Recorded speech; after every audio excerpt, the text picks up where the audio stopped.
Welcome to the pencil drawing course, and here's the picture we're going to be having a go at through the first part of the course, but we'll do it bit by bit, so I'll show you how to get there. Don't worry about it.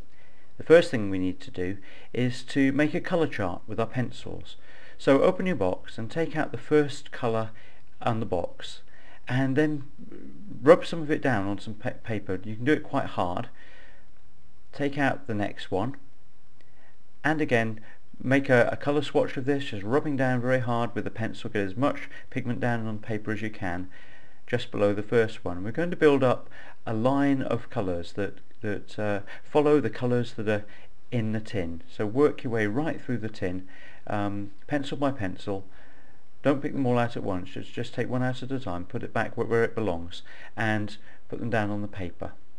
And from then pick up a brush with some water and just begin to wet the colour. Wash out the brush in between colours, and we're just putting water onto the pigment, picking it up and washing it in.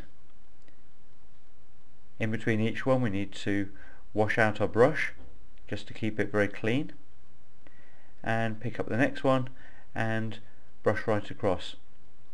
Now you notice that we're not actually going right into the dry bit of the pencil. We're keeping that dry and just picking up half the colour, and so that we get wet and dry colours showing on the paper. And you'll notice with a lot of the colours they'll change quite dramatically from the dry colour to the wet colour.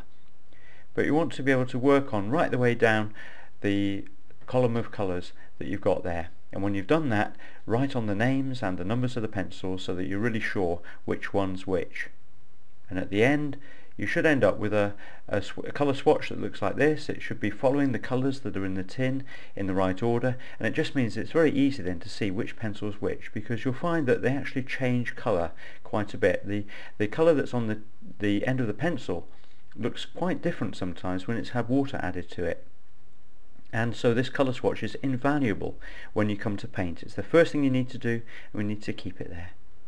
One last tip is to keep your pencils just lifted out of the tin a little bit when you're coming to draw. Just push them down on one end, lift them out of the tin, and it means that the colours that you're using are there available for you. You're not having to search through the whole tin trying to find which colour's which, and it's very easy to just pick up the ones that you need for your drawing.